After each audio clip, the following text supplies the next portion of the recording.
The Anis in Sichuan Bana are a branch of the Han people. Their village is unusual in that each house is surrounded by small cabins. The houses serve as the living quarters.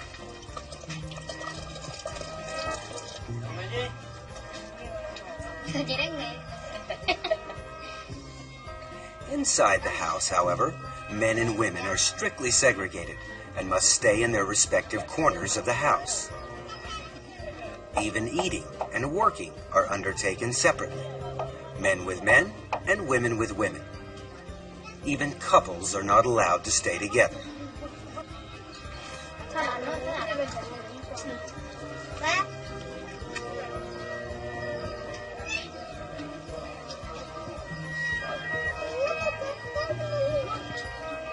As you can imagine, this total separation is not conducive to the propagation of the species, so this is where the cabins come into play. Every male adult has his own cabin where he can date girls and indulge in his amorous pastimes. It's a characteristic of their patrilineal society.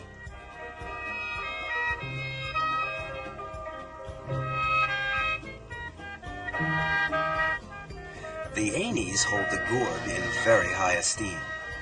Its abundance of seeds symbolizes a big family, whilst its shape is similar to the male organ. These people have very defined standards of beauty. A girl should be plump with a small tummy. Their costume is therefore designed to show off their most important features.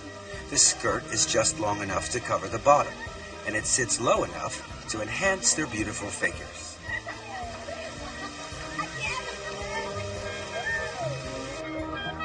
This group of young girls typifies the ideal beauty.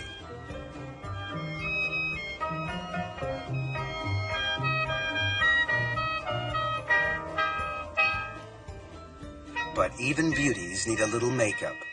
Their adornments are extraordinary. Silver, ribbon, and lace are commonplace, although the girls often use nature's riches to enhance their looks. Strings of flower seeds are worn rather like a pearl necklace.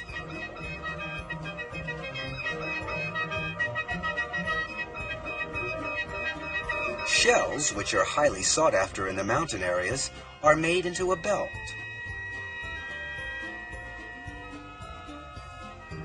Another piece of natural jewelry is this flying beetle.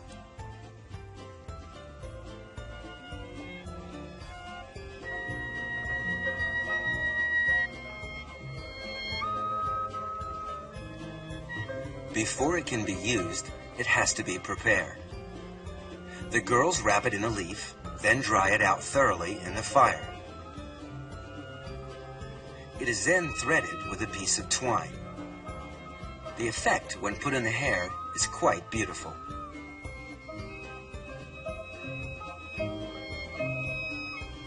When an Ani girl reaches the age of 18, it's time to get married. But before any proposal can be made, a young man must know the girl's status. A yellow cap shows that the girl is 18 and is still single. A black hat means the girl is already married. A round hat means she's under 18 and can't get married yet, although she can have a social life.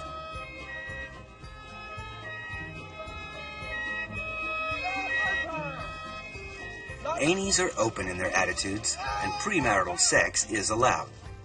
The young men and women often court through social activities, although it's not always easy, as they must marry outside the tribe. Once married, affairs are tolerated within the rules. That is to say, men are allowed to have them, but women are not.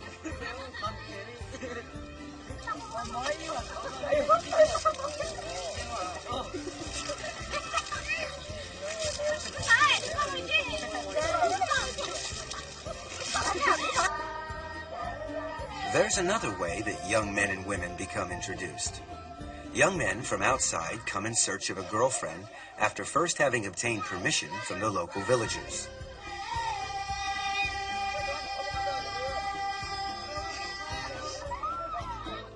Once a young man has selected his girl, he must make his intentions known to her.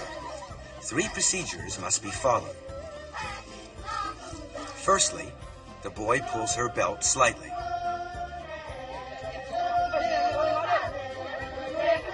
Then he pats her on the shoulder. Finally, he grabs her from behind.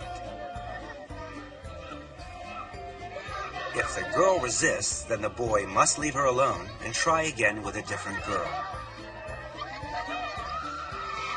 This young man's wish has come true, and he's got his girl. To celebrate, the local boys treat him as an honored guest and give him a drink. In this case, it's not wine, just water. The lucky man is invited to stay the night, and a cabin is provided for the couple to spend the night in.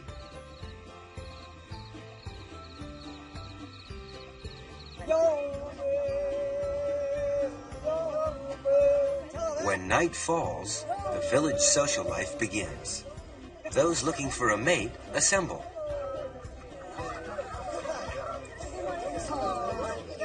At first, the boys keep their distance.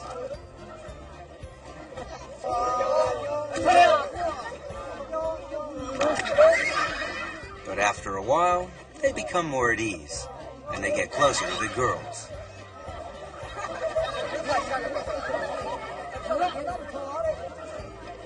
When a decision is made, the young man must approach the girl of his choice. If he is refused, it's bad luck, and he must try again. If he's accepted, the couple will go off and get to know each other.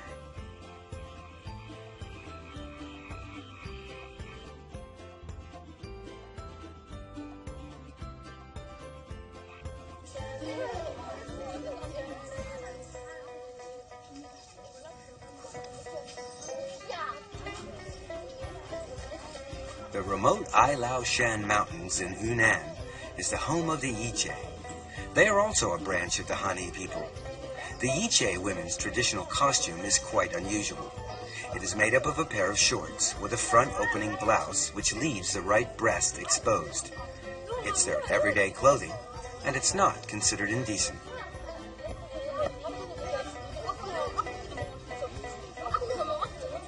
All women want to look beautiful, but definitions of beauty vary from country to country. These girls have a natural beauty, something that no amount of makeup can provide.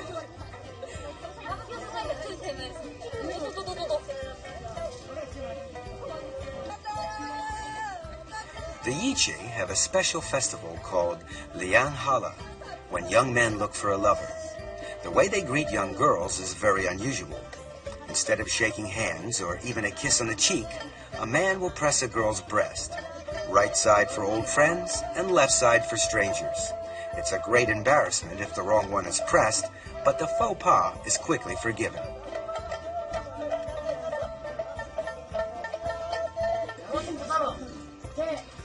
When a boy meets a girl outside, he will often invite her to a party.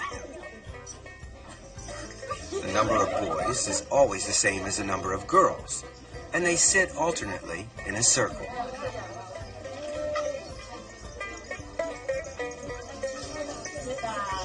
They talk and flirt freely with either the person to their left or the person to their right.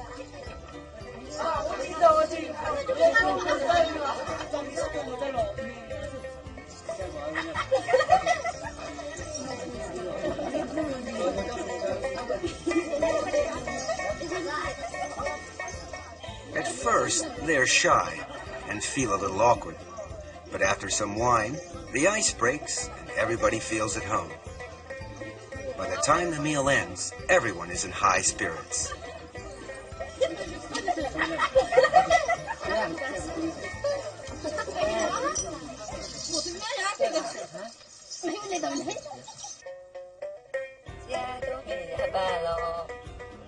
The Yiche are open in their sex life.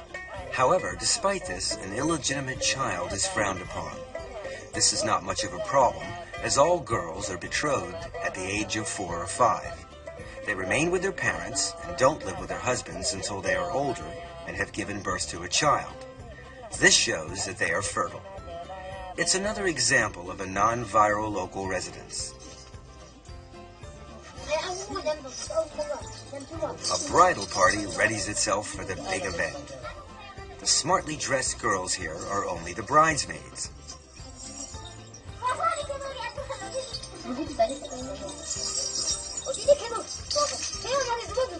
This one is the bride. Before she leaves, her mother gives her a duck and an egg to carry, symbolizing her fecundity.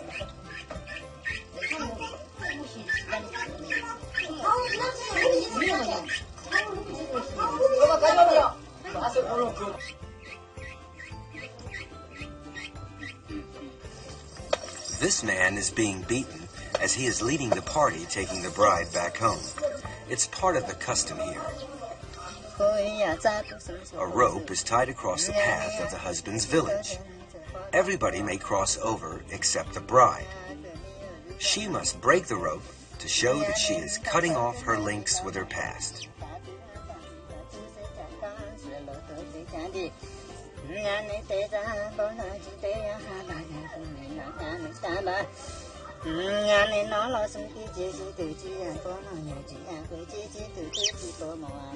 On arrival, the egg is put on the stove, and the bride will share a bowl of uncooked rice with her new husband. From then on, they are married.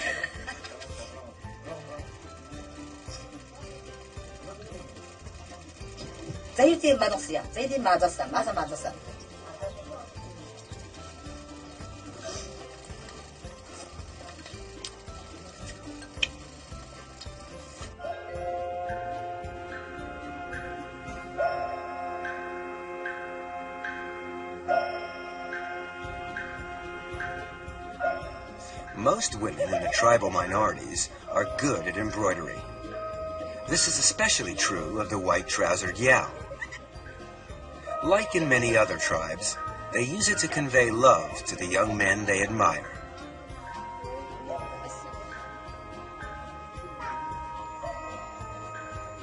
When they are in their teens, their parents build a cabin for them.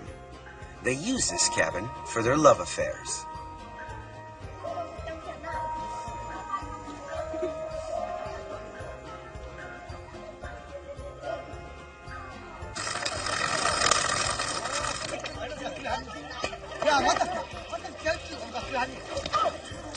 Contrary to what you may think, the long-haired youngsters playing here are all boys.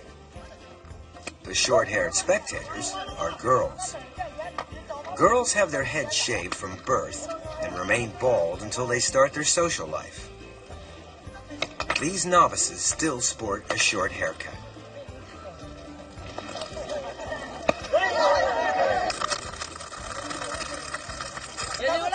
In most societies, the boy courts the girl. But here it's the opposite. To show her interest, a girl will pull the boy's belt. If the boy isn't interested, he will ignore her and walk away. If he is, he must still show a reluctance to take up the girl's offer. Otherwise, he is considered shameless and not a decent young man.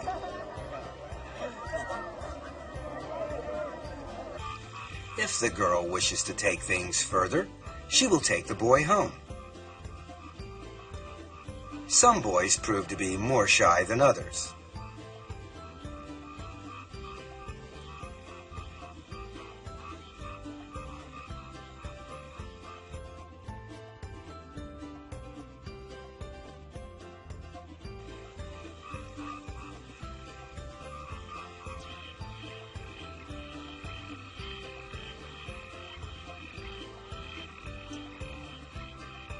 Bringing a boy home is considered to be quite normal. In fact, the parents feel honored to have a suitor in the house. On the other hand, if no boy comes, the whole family is disgraced. Though they are free in their sex life, the marriage is still subject to certain rules. If a girl wants to get married, her cousin must be given first refusal. Her father must consult her maternal uncle first, as her mother came from her uncle's family in the first place. It is thought only natural that the daughter should be offered in return. The offer is made in a roundabout way. The father asks, The vegetable on my farm is mature. Would you like it? The uncle replies, "It's good, but no thank you." This answer will make things easier. The girl is now free to marry the boy of her choice. Under an arrangement between the father and the uncle, 2/3 of the betrothal gifts will go to the uncle in recognition of his consent. Marrying a cousin is a form of intermarriage referred to by anthropologists as secondary blood tie marriage.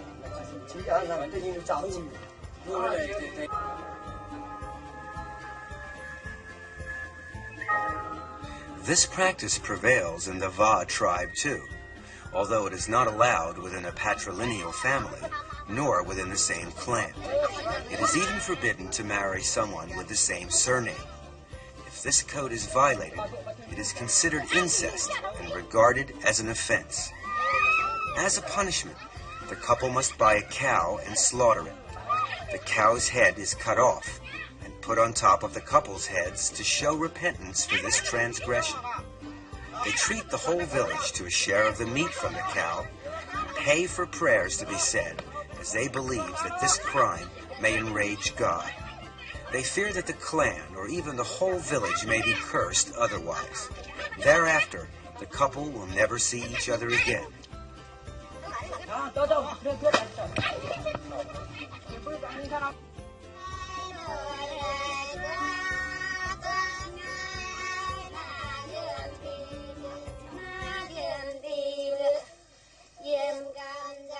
The Va live in the mountainous region of Yunnan. The whole area is a veritable Shangri-La. They lead a simple and primitive lifestyle, and all labor is done by hand.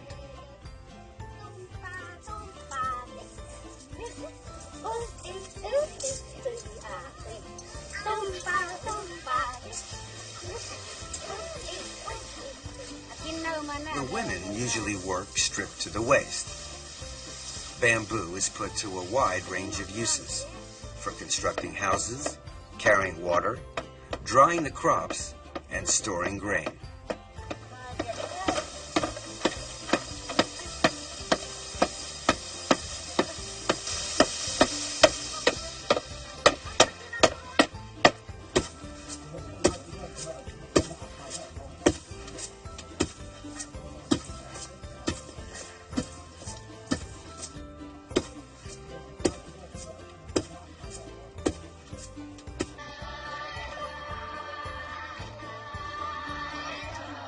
The Va practice free love. Quite often, young men will go out at night to drop in on their girlfriends. Sometimes they will go in 2s and 3s, or even in a large group.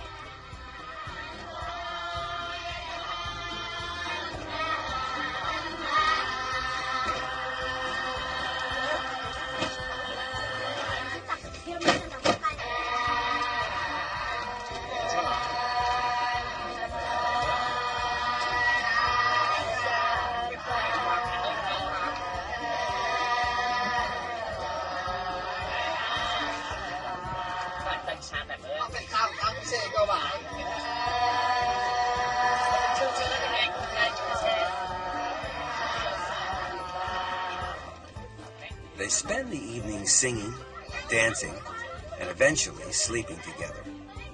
Sleeping together is a sure way of having pleasant dreams, an important part of a good night's rest.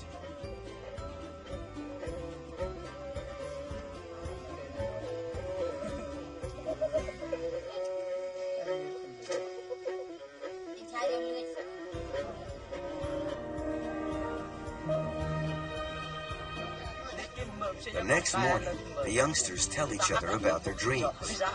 If one dreams of trees or bamboo, it means good luck. A tree being pulled down or a man falling is a bad omen. In this way, they try to read each other's thoughts. If the couple get on well, the relationship will continue. If not, they can always break it off and blame it on the bad dreams.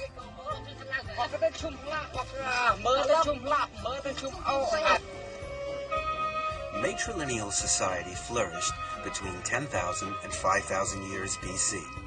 At first, people practiced group marriage, but slowly this evolved into polygamy. One example of polygamy is visiting marriage. This is practiced by the Moshu people of Yongning. This is a typical Moshu house. It shows the status of the Moshu woman. Women live upstairs, each having their own room. The rest of the house downstairs is occupied by the old folks and the young children. Adult males have no place in the home and are obliged to stay with their girlfriends at night. Those unlucky enough not to have girlfriends must rough it with the animals.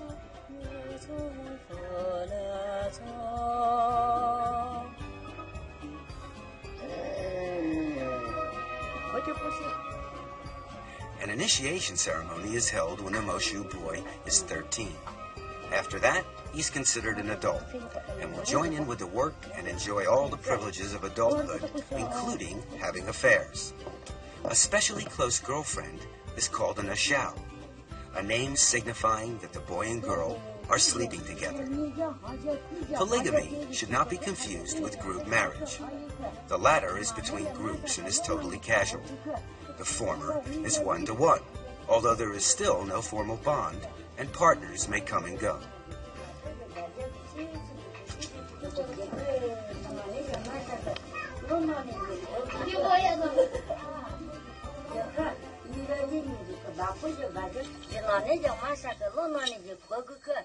After the ceremony, this young Moshu boy will be an adult.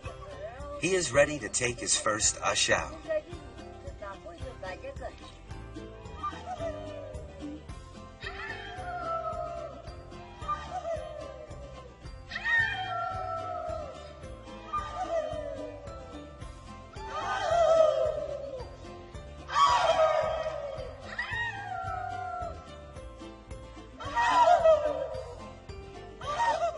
If any of these boys and girls fall for each other, there will generally be a very quick response. At night, the young boy goes to the house of his new ashao. He throws a pebble to attract the sleeping girl's attention.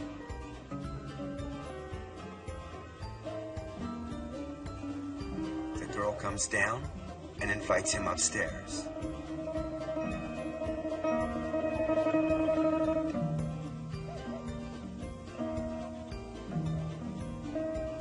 The next day, the boy returns to work in the fields as usual.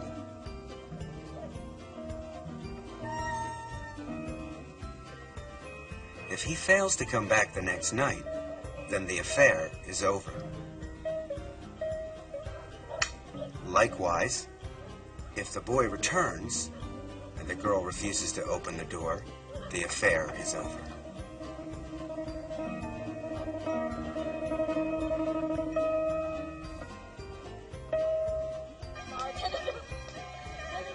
Children born from a visiting marriage are raised by their mothers. The father has no obligation to participate at all. However, men are not all without feelings, and after a while, he will lend a hand with the housework and the child.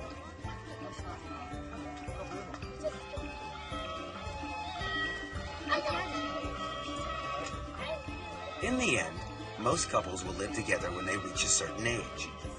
The matrifocal family becomes a joint family, and the matrilineal family changes into a conjugal family.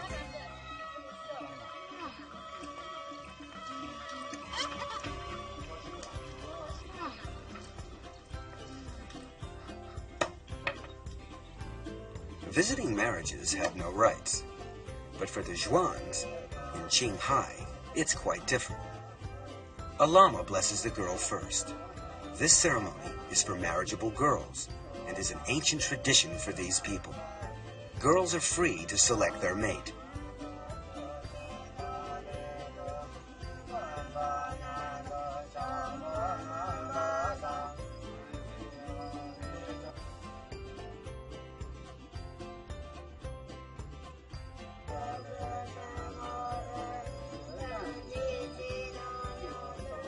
When it's time for the girl to change her clothes, she must wear 2 pearl necklaces at the back of her head to indicate the end of her maidenhood.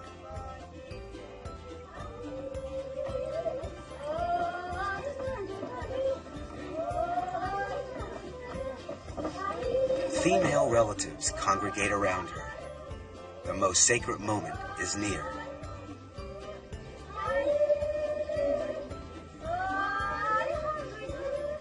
The closer they come, the lower the bride must hold her head. It's a religious ceremony called Dai Tian Tao, or marriage to the god.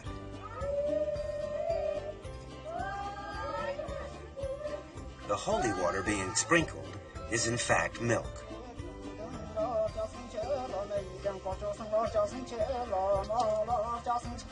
During the prayers, the bride's face is washed with holy water.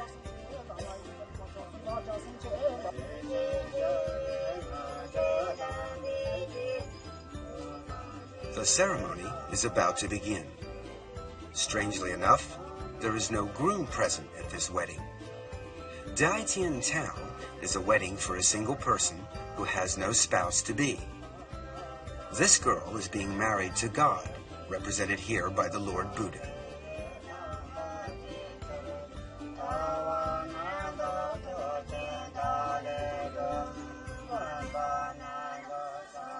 After the ceremony, the girl is free to have love affairs and to bring men home.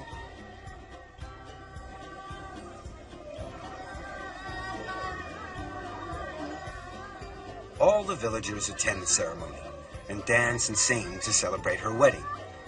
The purpose of the ceremony is to announce to the public that another girl has reached womanhood and she is now able to take lovers.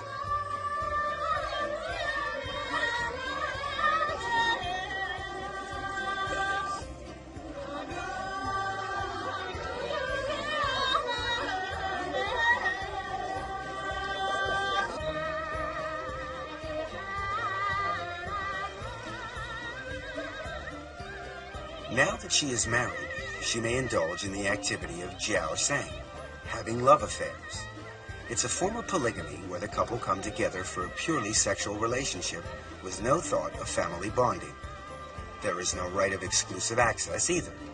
Each partner may come and go freely.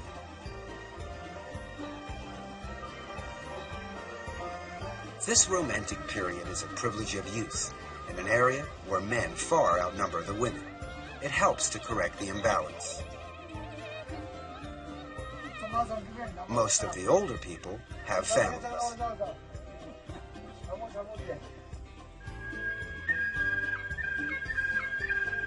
The Miao tribe are a larger minority.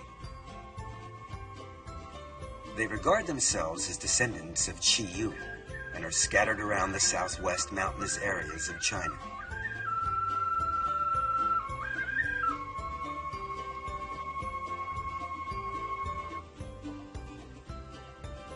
A hero's nod is considered the height of fashion. The Miaos are divided into several branches, and each branch has a different costume. Customs are different too. There are always festivals to celebrate. In some areas, there's a festival almost every month. And at these times, the Miao girls are especially busy. They dress up in traditional costume for the event. They don't get dressed at home, but bring along their costume to the festival where their mothers dress them in public. Everything of value is worn. Silver ornaments show off their wealth, whilst the intricate dresses are a witness to their handiwork. A pierced ear with a large hole is considered prestigious and is meant to attract admirers.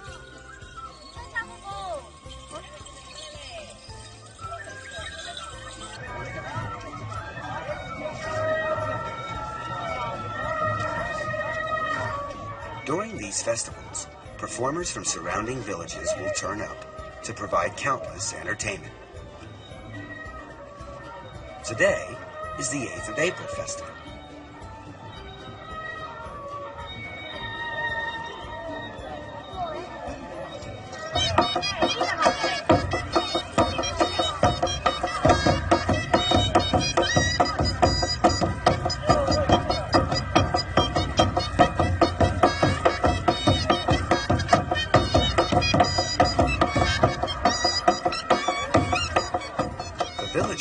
sent a gift to the mother of the dragon, for whom the festival is held as a welcome.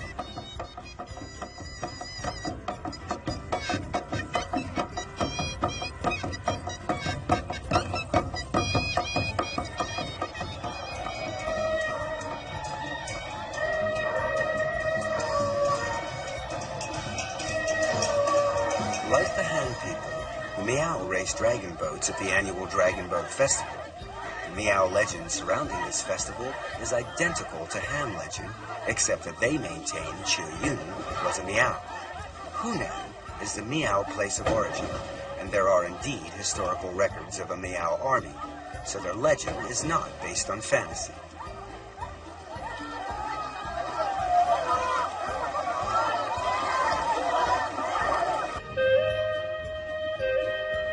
The 6th of June festival is held to celebrate engagements.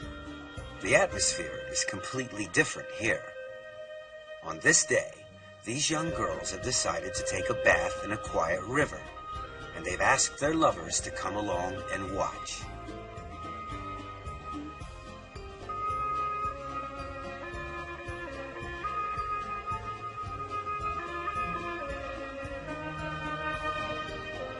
This boy makes a thorough examination.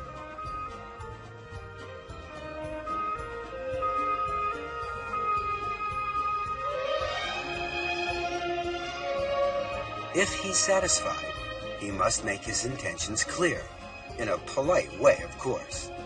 He pays her homage by presenting her with a red ribbon, a token of engagement. In receiving it, she accepts his proposal.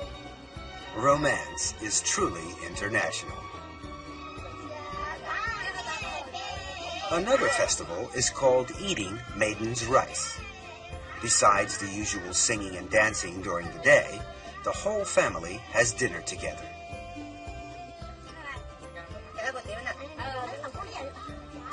A song of toast is sung, and wine flows freely as the family enjoy the special feast that's been prepared, whose main dish is this colorful rice.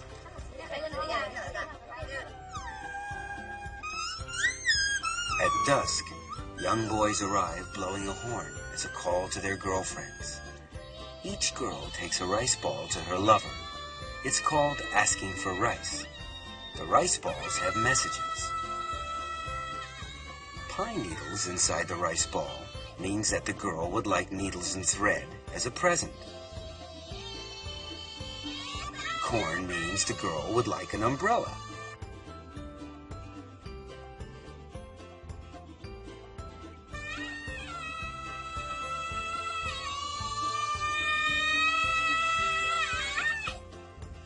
Two sticks bound together mean they'll never part. True love. If it's empty, it's bad luck. It means she's breaking it off. Miaos will select their mate within the tribe. Two young persons meet on the road. They sing to each other to show their admiration. During the song, they find out about their respective backgrounds and see if the other is knowledgeable. It ends with a real heart-to-heart talk, and the relationship becomes closer as a result. It is customary in this tribe for lovers to carve a notch on a piece of bamboo after each date. If, after numerous dates, they fall in love, they break the bamboo and each keeps one half as a token of their eternal love. If either one of them ever breaks their vow, they will be obliged to eat the bamboo as a punishment for being unfaithful. Quite an effective deterrent.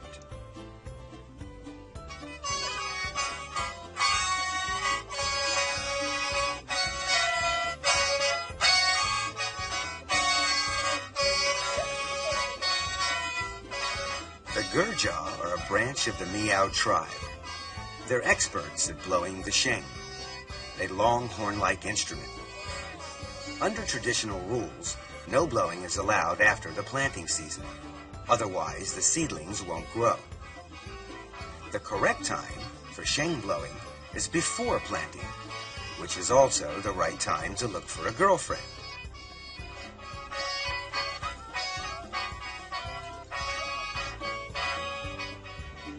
Slowly the girls dance around the boys.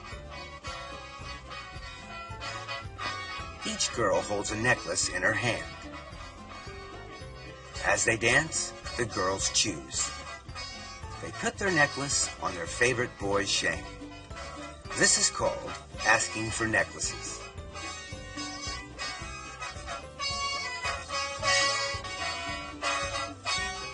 This young man is lucky. His sheng has been decorated. But not every boy is sure to be successful. This one has something the others don't. He has 3 necklaces on his sheng.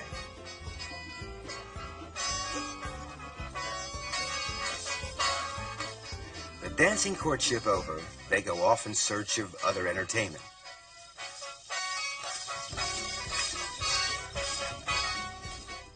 Leaving the unfortunate boy to curse his bad luck.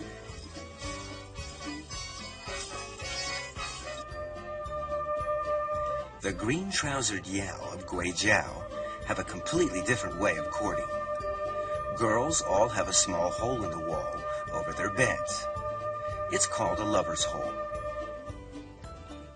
At night, when the girl is asleep, a young boy tries to wake her up by prodding her with a thin bamboo stick. The girl wakes up and grabs the stick.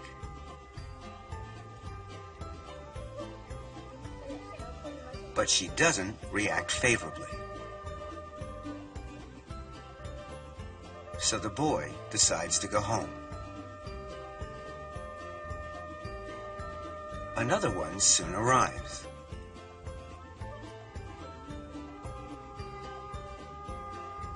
He repeats the same procedure.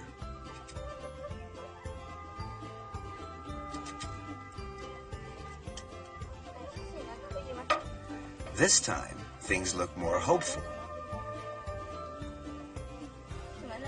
She asks him who he is. They talk to each other through the hole, usually until dawn. He seems like a nice boy, and she lets him in so that he doesn't catch cold.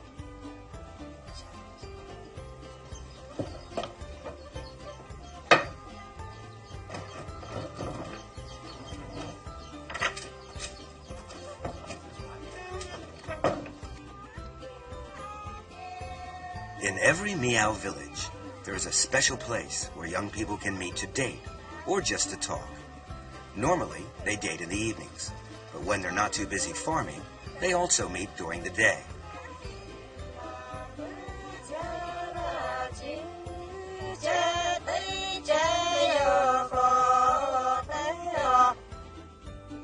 Most girls spend hours and hours embroidering.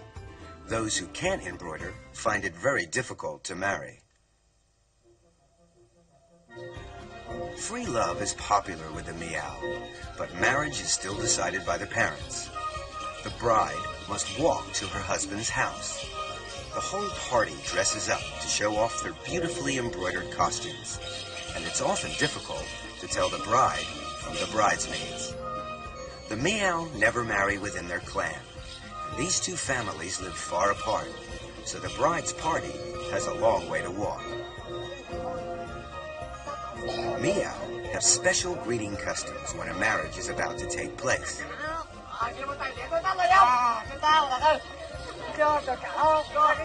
The villagers wait at the entrance to the husband's village and make the bridal party drink from an ox horn.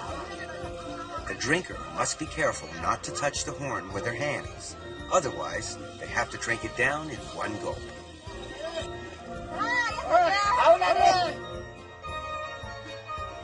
The bride is required to step inside with her left foot forward.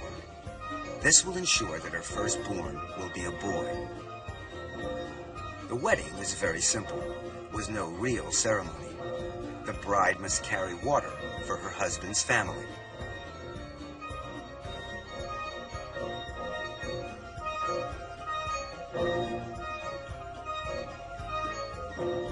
At night, she must stay alone in the kitchen. The groom must also find somewhere separate to sleep until the bride is returned to her parents' house. The next day, the bride leaves and goes back to her parents' house. There she continues her work, embroidering, singing love songs, and having affairs with young boys. The couple practice a non-Vera local residence. Only in the busy farming season or during festivals will the bride go back to her husband's house for a few days.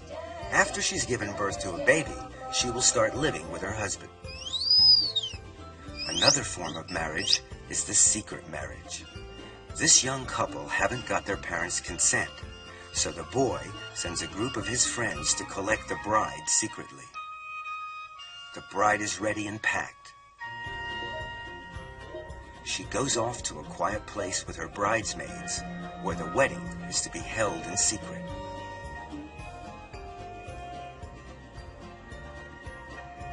Quickly, she dons her bridal dress.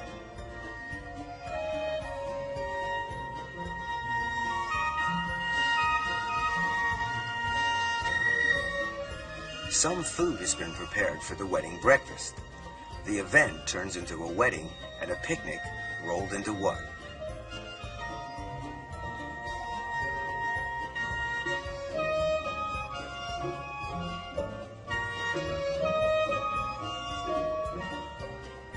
She follows the groom's assistants to her husband.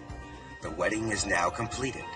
This kind of marriage is recognized as being legal, and the parents cannot object.